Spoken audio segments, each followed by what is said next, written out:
Les amis, bonjour, on se retrouve pour une nouvelle vidéo XM Studio et vous le savez, petit à petit je suis en train là de composer le set de ma salle Marvel. Bien évidemment je m'intéresse à Spider-Man, l'univers le plus intéressant pour moi avec les X-Men, et j'ai du coup décidé de rassembler les Sinister Six d'XM Studio puisqu'ils sont plus ou moins tous sortis.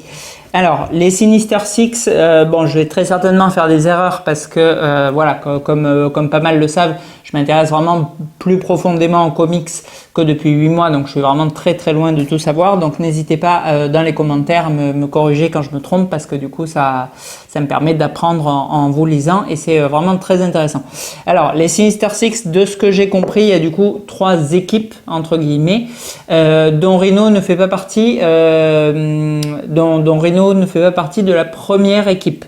La première équipe, elle est du coup composée par Octopus et constituée de mémoire du Vautour, de Kraven, d'Electro, de Mysterio et de Sandman, si j'ai pas de bêtises.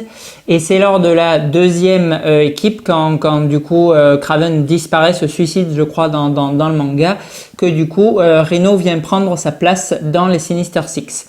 J'ai vu après de manière un peu éparse qu'il y avait aussi le Lézard qui se joignait aux Sinister Six, qu'il y avait Shocker. Alors Shocker n'existant pas pour le moment chez XM Studio, je pense d'ailleurs que c'est l'un des méchants qu'ils vont faire prochainement parce qu'il est quand même assez charismatique dans les épisodes et dans le comics et il n'existe pas. Et que même Venom par moment prenait part au Sinister Six.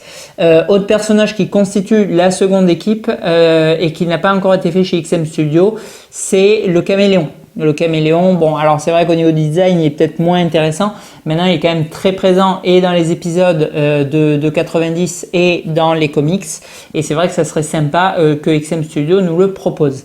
Alors, petit tour d'horizon très rapide du coup sur les méchants d'XM Studio. Alors méchants d'ailleurs, bon, alors je vais très certainement l'apprendre à personne, mais chaque fois que je fais la liste, je me dis que vraiment ils sont allés puiser uniquement dans les personnages, enfin dans des noms d'animaux, dans des personnages animaliers, puisqu'on a du coup le rhino pour rhinocéros, le vautour, le scorpion, le caméléon, etc.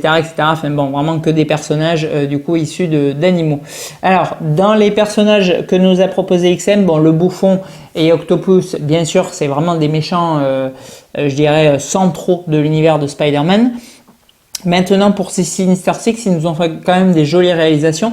Alors, on en a 2 d'entre eux qui sont vraiment très anciens, Kraven et Sandman. Sandman, je l'ai vu, mon ami Julien l'avait, il est quand même relativement correct, donc je pense que je le garderai intact. En revanche, pour Kraven, bon, c'est vraiment une des toutes premières pièces et le paint est relativement simpliste, je dirais. Donc, je pense que c'est une personne que je ferai, un personnage que je ferai repeindre par mon ami Daniel parce que je trouve qu'il en a besoin. Après on a le vautour. Le vautour, j'ai jamais vu en vrai, mais il a l'air assez intéressant. Il a l'air d'avoir beaucoup d'envergure, donc un personnage vraiment atypique et charismatique en termes de statut. Le scorpion, bon ben lui il est encensé, vraiment c'est un des personnages XM qui a le plus monté en cote, il a largement doublé, donc bon, inutile pour le coup de ramener ma fraise dessus. Et enfin Mysterio, je pense que je vais l'acquérir très prochainement. Là aussi mon ami Julien l'avait, de mémoire il est quand même vraiment bien fait, il est relativement simple dans le design, mais je me souviens que l'effet de nuage et même le paint du personnage était vraiment sympa. Alors n'hésitez pas dans les commentaires pour tous ceux qui possèdent ces statues pour certaines qui ont plus de 5 ans je pense, à me donner vos avis. Voilà, j'ai pris lui, j'aime bien, je trouve un petit défaut sur celui-ci, à me suggérer pourquoi pas des statues custom parce que je suis jamais fermé, vous le savez, à accueillir maintenant des customs dans ma collecte Marvel. Donc voilà, si vraiment vous avez des idées sur ces Sinister Six, n'hésitez pas au maxi à me dire ce que vous en pensez, ce sera vraiment un plaisir pour moi de le lire. Voilà, dans les personnages secondaires, on a bien sûr le lézard. Le lézard, il a l'air incroyable d'XM Studio. On le voit très rarement en vente d'ailleurs et souvent à gros prix avec en plus un buste supplémentaire interchangeable. Donc lui, bien évidemment, je vais essayer de le récupérer. Je suis passé aussi à côté, alors c'est dommage, je démarrais juste à peine XM Studio et du coup, j'avais pas connaissance de sa cote, d'un électro. Un électro qui était vraiment pas cher et ça aurait pu être du coup assez sympa parce qu'on a l'air de le voir rarement et il a l'air lui aussi vraiment réussi. Voilà. Bon, bref. Enfin voilà, tout ça pour vous dire que là je suis vraiment dans le move Spider-Man en ce moment et notamment du coup dans les Sinister 6, Sinister 7, Sinister 8 même parce que bon, ils se remplacent, ils s'interchangent, au final il y en a un paquet. Mais vraiment, je suis vraiment avide d'informations. Donc si vous avez voilà, des infos, des petites histoires, des anecdotes, j'avais lu notamment que la plaque qui était du coup sur le socle de ce taxi, c'était tiré de l'un des comics où on voyait en scène Rhino. Voilà. Donc bon voilà, si vous avez vraiment des petites anecdotes comme ça, n'hésitez pas. Alors, notre personnage du jour, Rhino d'XM Studio, c'est une statue qui est tirée à 499 exemplaires. Je trouve déjà que c'est un petit peu beaucoup parce que c'est un personnage qui est quand même pas forcément ultra aimé, ultra connu. Voilà, c'est un peu le gros bourrin sans cervelle. Donc bon, il est relativement badass et gros. Bien que franchement, je trouve sur cette réalisation qu'il est quand même pas immensément gros. Franchement, je m'attendais à avoir une statue beaucoup plus impressionnante et grosse, volumineuse. C'est un personnage qui est très gros dans le comics, dans les films aussi. Enfin, dans le film, on le voit 10 minutes. Et malgré tout, le fait qu'il soit en train de plonger, de foncer comme ça, ça lui donne une taille qui est quand même pas immense. Je crois qu'il fait 65 cm si je me souviens bien sur le site d'XM. Mais bon, franchement, avec tous les monstres qu'on déballe récemment, je le trouve pas énorme. Alors, je sais pas si je suis atteint de la maladie de la petitesse des statues, parce que bon, dans une vidéo là, il y a 15 jours, exactement les mêmes commentaires. Je trouvais le Goku de Prime One pas très grand, et pourtant les gens me disaient si il est grand, regarde par rapport au KD et les mouse et tout. Et objectivement, ça avait l'air vrai, mais c'est vrai que de visu, je le trouvais pas énorme, et j'ai vraiment le même ressenti avec ce Rhino, personnage qu'on attend vraiment très imposant, très gargantuesque, et pour autant bon, je le trouve pas énorme en soi. Donc c'est à mon sens un premier défaut, c'est un gros personnage et qui pour moi ne fait pas spécialement gros. Donc je trouve que c'est entre guillemets un petit défaut, même s'il est très certainement à l'échelle et que XM s'applique énormément sur ça. Donc c'est pas un défaut technique, c'est plus une perception de ma part, quoi. Alors après la pose, bon, la pose elle est quand même relativement pas mal parce que effectivement Rhino, donc du coup bon, il est tout le temps baissé en train de foncer. D'ailleurs on a un très joli art print le reprenant comme d'habitude de la part d'XM, très classe. Bon, je vais pas les mettre parce que ma salle elle va être pleine à craquer, je sais déjà pas où je vais mettre tout ce que j'ai acheté. C'est bon, c'est un problème relativement récurrent chez moi. Vous confirmerez mon ami Julien, mais bon bref, voilà, donc je vais me cantonner du coup à la statue. Cependant, pour ceux qui ont la place de l'afficher, l'art print est vraiment très joli. En termes de prix, on est sur 1259 € je crois, chez notre ami Florian de Derive Store, revendeur officiel XM Studio. C'est une statue d'ailleurs qui est encore disponible. Ah oui, j'en profite d'ailleurs, j'ai pas fait depuis le début de la vidéo pour remercier énormément encore une fois Benjamin pour cette statue. Benjamin, vraiment un immense merci si tu regardes la vidéo, un collectionneur vraiment passionné, patient.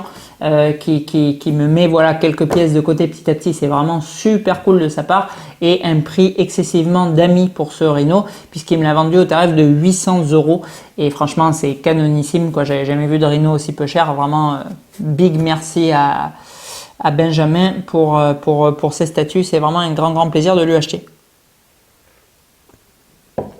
Alors, cette statue Rhino, écoutez, bon, on peut faire difficilement plus simple. On a une base. Alors la base d'ailleurs, en ce moment j'ai pas le dos très en forme. Une base très lourde. Pourtant elle est pas grande. Je l'ai vu dans le carton. Encore une fois, la statue en elle-même n'est pas immense, mais la base elle l'est encore moins. Donc je l'ai vu, je dis bon, c'est bon, tranquille. Tranquille, j'ai laissé 2 vertèbres. Elle est quand même super lourde cette base. Je sais pas combien elle pèse. Ah si, la statue entière elle fait 30 kg.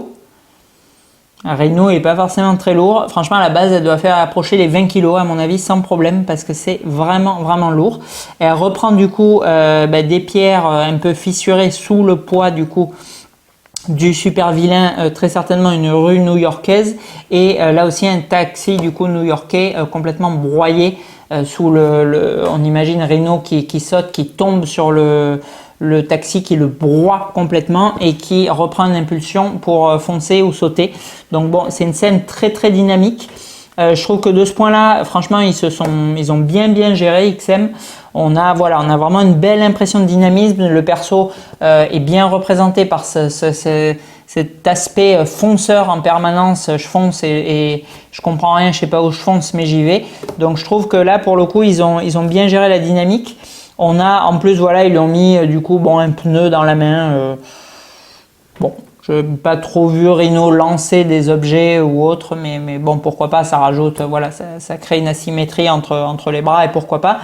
En termes de paint, bon, c'est pas dingue, c'est quand même relativement simple. On sent que c'est une petite pièce d'XM Studio parce que tout ce qui est terre, c'est très très flou. Il y a très peu de détails et la texture en elle-même est floue, donc ça, je suis pas super fan.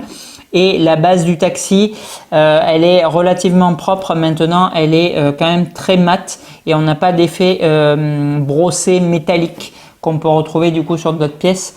Donc c'est vrai que le socle, franchement, il est pas foufou. On est vraiment dans du petit XM, encore une fois.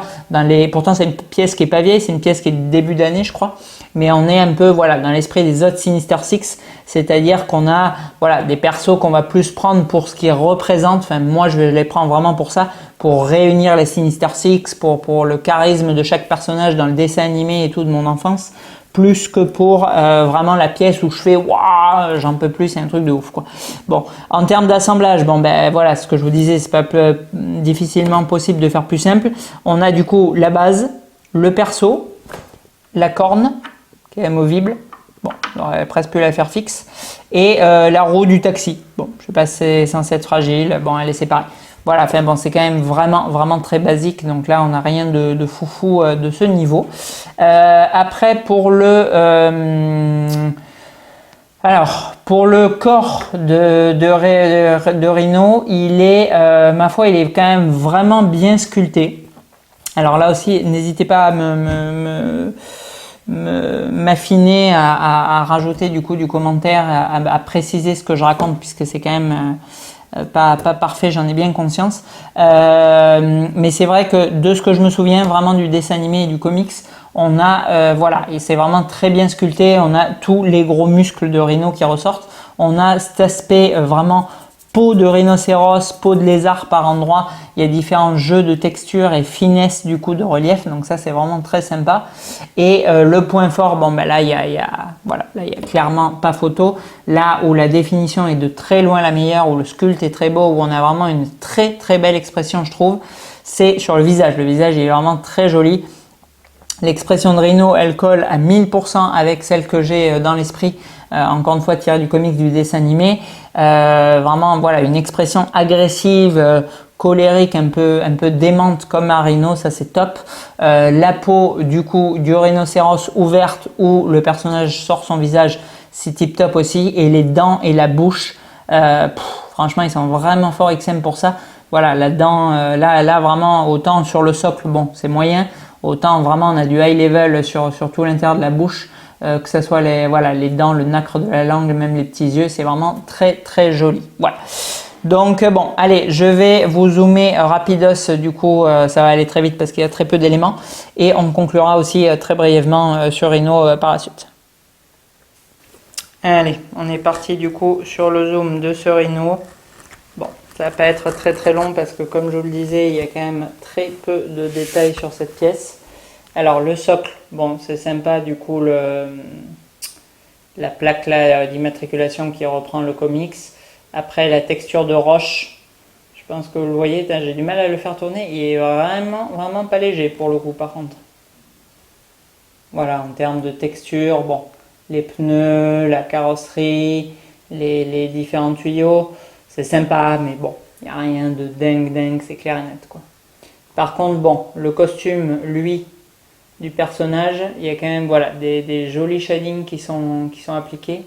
Franchement, ça a une bonne tronche. Bon, c'est très uniforme, donc je vais relativement vite parce que bon, il n'y a pas énormément de détails à vous montrer. Le pneu. Voilà. Là où c'est pour le coup vraiment cool, c'est le visage. Le visage, lui, on a vraiment une belle expression. C'est très simple. Et franchement, c'est propre, c'est bien fait. Voilà, donc on l'a vu. Bon, pas, voilà, c'est pas une définition de taré, c'est pas une statue qui est impressionnante, c'est une statue qui est sympa. Franchement, moi je la trouve sympa. Après, c'est sûr, bon, j'aurais très certainement acheté au bout du compte pour réunir les Sinister Six volume 2 si jamais j'avais pas trouvé en occasion. Bon, c'est pas une somme délirante quoi, mais c'est vrai que bon, franchement, je suis quand même content pour le coup de l'avoir payé 800 € et pas 1250, parce qu'à 800 €, bon, je me dis que c'est une statue vraiment cool, pas de souci, elle est vraiment très sympa. Bon, à 1250, franchement, je pense que j'aurais été quand même un peu sur ma faim. Donc, est-ce que je vous conseillerais de l'acheter? Pour le coup, non. Celle-ci, franchement, non, parce qu'on est sur un personnage qui est quand même relativement basique, que je trouve pas impressionnant au niveau de la taille, qui est quand même pas donné. 1250 €, c'est quand même relativement cher, je trouve, parce qu'on a quand même pas mal de personnages XM qui sont à 1000 €. Donc ça fait 25% de plus, et franchement, je trouve qu'il les mérite pas spécialement. Et surtout, on n'a pas, voilà, un monstre et tout, parce qu'il y a des gens aussi qui kiffent les grandes statues. Bon, je vais pas dire le contraire, c'est mon cas aussi. Voilà, mais c'est pas le cas non plus. Donc franchement, hormis le fait qu'il fasse partie, encore une fois, de cette équipe, et le visage qui est très très beau mais qui justifie pas le prix pour autant, bon, pas ultra fan de ce Rhino. Au prix où je l'ai payé, oui, plus cher, je trouve pas. Alors après, il y avait d'autres alternatives. Alors qu'est-ce qu'il existe en Rhino? Bon, il y a plusieurs custom bof. Il y en a un qui était très très joli que j'avais failli prendre avant d'avoir cette opportunité, mais bon, il était, alors en fait c'était quasiment le même, je crois, de mémoire. J'essaierai de vous retrouver la photo, de vous la coller, j'espère que je n'ai pas oublié. Je crois c'était vraiment une copie conforme du XM. Je crois juste que la voiture, elle était complètement en V, pliée comme ça, et que vraiment les parties remontaient quasiment jusque sous les bras. Donc ça faisait du coup quelque chose d'un peu plus volumineux et encore plus dynamique, parce que cet effet de voiture écrasée sous le poids, il était accentué. Le Rhino, bon, il était, voilà, il avait des têtes interchangeables. Je me souviens qu'on pouvait mettre la tête de Rhino complète. Bon, après j'aurais mis celle-là, donc franchement l'autre j'aurais laissé dans la boîte. Mais on était encore, voilà, sur une très grosse et très lourde statue. Je crois qu'on était à quasiment 40 kg si je me souviens bien. Les shippings sont complètement dingues depuis l'Asie. Et du coup, je crois qu'on a voisiné, je crois qu'on était entre 1500 et 2000 €. Je ne sais plus combien c'était, 1700, 1800 €, 1750 je crois. Enfin, les ports, franchement, sur les grosses pièces, vraiment, ça tue le game, quoi. Voilà, vous prenez un Spider-Man qui déchire, bon, vous payez 500-600 € de port. Voilà, c'est speedy, il claque, machin, et c'est le personnage central. Mais je veux dire, Rhino, je ne sais pas encore comment je vais exposer mes sinisters, mais à mon avis, il va être quand même relativement planqué derrière les autres. Voilà, aller mettre 1800 balles pour un perso que je vais voir 10 secondes quand j'aurai à la collecte, bon, voilà, je trouve que celui-là, il faisait parfaitement le job et il vaut moins de la moitié, donc franchement, c'est nickel. Voilà, alors autre personnage qui existait à l'époque, je crois que j'aimais pas du tout, je crois que je trouvais la pose complètement bidon, mais alors je l'ai pas vu depuis un siècle, donc je me rappelle pas.